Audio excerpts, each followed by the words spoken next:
Oh, hello! You already know what it is. Um, what's going on? It's been a long time. No see, no hear, no speaky, no nothing. It's been a long time. It's been a couple months. A lot of things has happened. I moved, first and foremost, from the last spot. Uh, so, some progress, some progress. Um, First things first. The NBA Finals are over. Oklahoma City, congratulations, 2025 champs. Indiana, tough. Tough. Tough as a team, tough the way they went out. I feel bad for my boy Tyrese Halliburton. And people acting like he wasn't tough before. People acting like Tyrese Halliburton wasn't getting triple doubles with the Kings. And when they made that decision to trade him, it was either him or Fox. So I don't know where. I mean, superstar. I think the thing with the Pacers. Let me answer the first question. Superstar. Getting there. He's stepped through now. You know, he's taken that leap forward. Like, all right, I'm here. Um, excuse me. By the way, second part. I think Indiana, as a team, coach and everything. Rick Carlisle, congratulations. Um, I think Pascal Siakam, first of all, is the main. Okay, let me say this again. I think Tyrese Halliburton is true point guard. I think everybody plays their role truly, and what I mean by that is Tyrese Halliburton is going to do everything a point guard does, everything a point guard needs to do, facilitate the offense, you know, top of the key, dribbling, looking around. That's Tyrese Halliburton. That's what he does. He's gonna get you double digit assists. He leads people open. By that I mean he can throw you a lob by left hand dribble. Let's say he's top of the key, left hand dribble. He's dribbling out towards 3-point line. Big man's coming through. He could just lob it. Or let's say he's driving to the lane, boom, and he does like Magic Johnson passes sometimes. Boom, swings it, corner three, things like that. Point guard. This dude, and I apologize. I didn't write his name down. I think his name is Andrew Nemhard. Andrew Nemhard, I think his name, or Aaron Nemhard. But I think it's Andrew. I apologize again for saying his first name wrong. But this guy was dog. The way he was locking Shea up. And the thing is, he would lock him up and then he'd just look at the camera like this. He'd be like, I'm like, all right, he does this. Like, he's tough though. And then I seen him, who was it against? The Knicks? It might have been against the Thunder. I think he did against both. Where he like in the shot clock he in and out, you know what I'm saying? Launches a three, perfect, all net. Beautiful. Respected his game. Beautiful. Pascal Siakam. People acting like he not tough. What? What about when they won the finals with Toronto? Kawhi needed a second option. Pascal, his game he probably wasn't getting you 30-40, but his shit was efficient. You know what I'm saying? You need him in the post. You need him spot up. You need him get to the rack. Whatever you need him to do, he's gonna get you a bucket efficiently. He's not gonna go out there and take dumb shots. Power forward. Who was their power forward?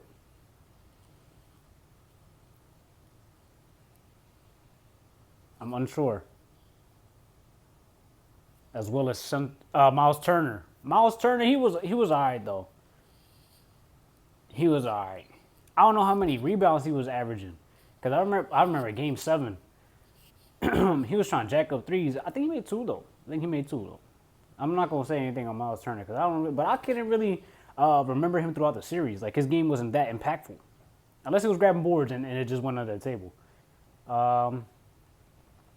T.J. McConnell, the Philly dog. T.J. McConnell. Oh my goodness, out there balling. I don't even need to speak on him. His stats, you just watch his highlights. Like His game is like I would say smooth because he be looking crazy as shit sometimes, but he's gonna get the mid range. That's one thing he's gonna get off is that mid range. That crazy ass, like he can't shoot threes though. Like when they was leaving him open for three, I don't like TJ. Work on your threes, bro. That mid range was beautiful though. He was shooting it over Chet. I'm like, damn, that's a 7-footer. You getting the mid range off. All net too. I'm like, damn. Smack. Now on to the other side. OKC, a problem. SGA, a certified bucket getter. I seen this man. He was so patient. He left hand spin. Soon as Nemhard grabbed his arm, spun off of him. I said, beautiful. Like he reads the defense. Body. He feel him here. Okay. Feel him here. He gonna switch. Whatever he needs to do. The shoulder work was crazy. Pause. He come through. He was doing some crazy layups with the right hand. You know what I'm saying? Come from the left side, right hand. I'm like, that's disgusting. That shows why he's the MVP though. Who was their shooting guard? Was it Jalen Williams? I'm a fan, bro. His game so smooth. Whatever you need, he swap a three, he come through mid-range, he post you up, he put you under the basket, anything. Defense is tough on both of them too. Shea and Jalen, I'm sorry. Now who's their third? Those two, a duo, dynamic duo. Who was their three? They wasn't starting Caruso. Shout out to Caruso, a dog. Who was their three? Lou Dort? I think it was Lou Dort. Lou Dort lock you down, defense. He got seats. He blocking shit too. Strong guy. I'm like, damn. Power forward was it? Yeah, it was Chet, and then Hartenstein was center, I think. So Chet, you gotta get your weight up, baby boy. Like, you tough. He got crazy. Like, his defense, I think if he was to put on like some muscle, if he was to put on like 20 pounds of muscle, he'd be a problem. He get like 3 blocks a game. That goes noticed because Wembanyama, but Chet a beast too. He get buckets too. Hartenstein, he was solid. But he's like he's kind of like Miles Turner. I guess they was just having a duel. That's why I couldn't, like a center type duel. I remember Hartenstein was on the floor, like he had a flop. I'm like, bro, if you don't get your ass up. Yeah. The Bull Wiggins was tough too. Aaron Wiggins, he was tough. He was getting buckets.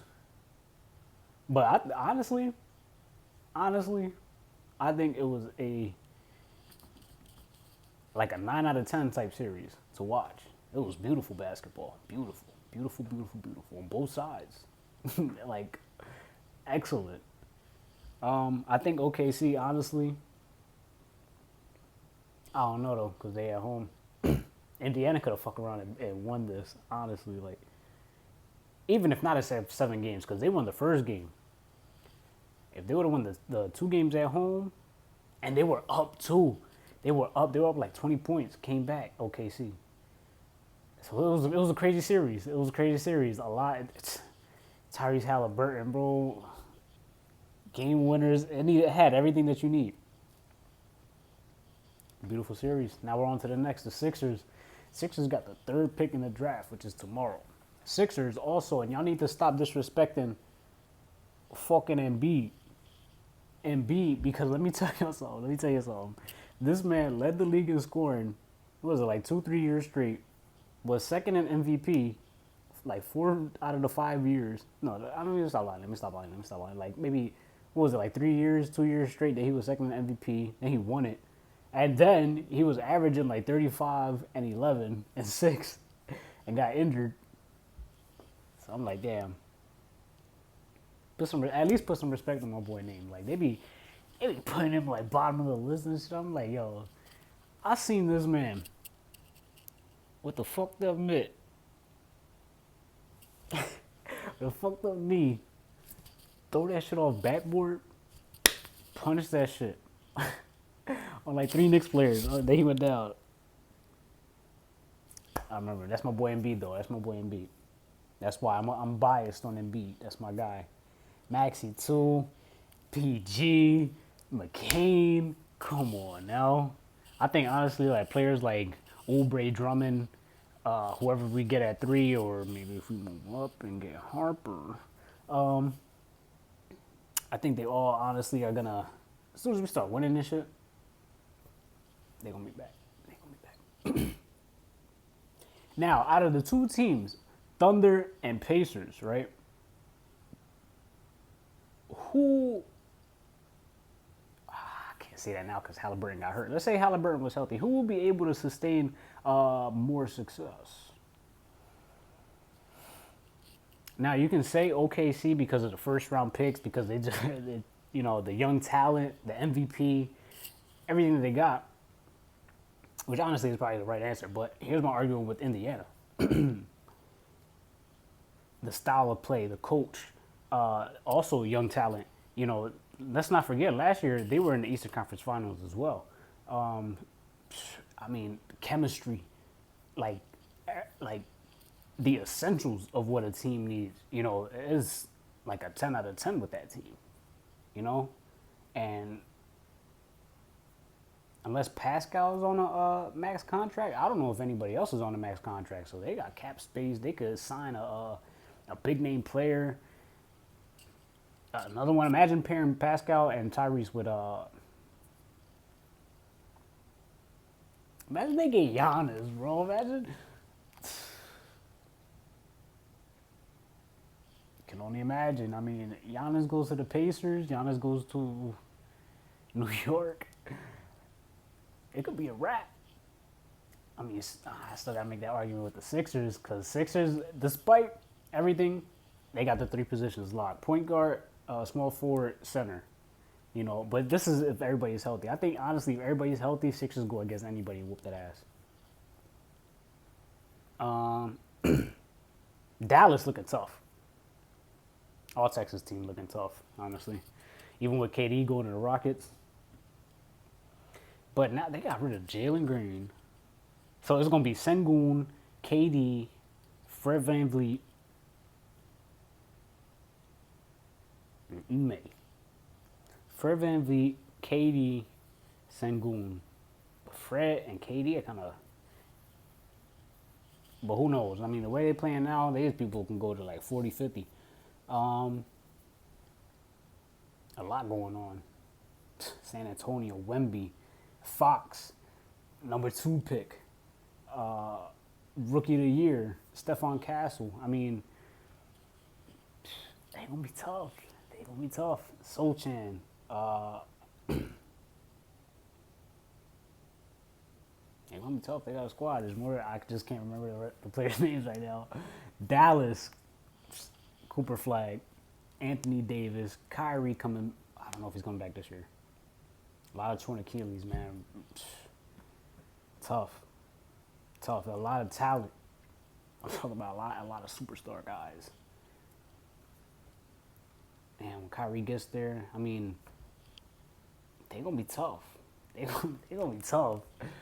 People sleeping. I mean, when Nico made that trade, I'm like, only time will tell. This is the only time will tell type of trade. You trade Luka Doncic,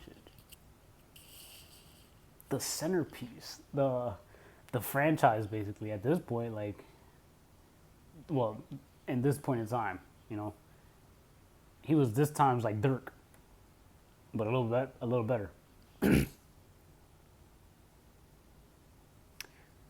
Trade him. That's why he was pulling up to Lakers games. That's why he didn't give a fuck. He was like, I got a plan. And sometimes, you know, when you got a vision, people don't see it. And they're so quick to just, you know, first move, they're judging off the first move. I knew the whole time, because he was sitting there like this. I'm like, you know, like this.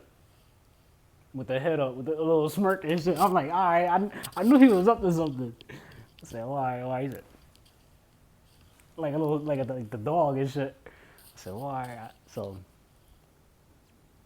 there's a lot of things going on. NBA, NFL, different story. Different story, but that's going to be my NBA segment.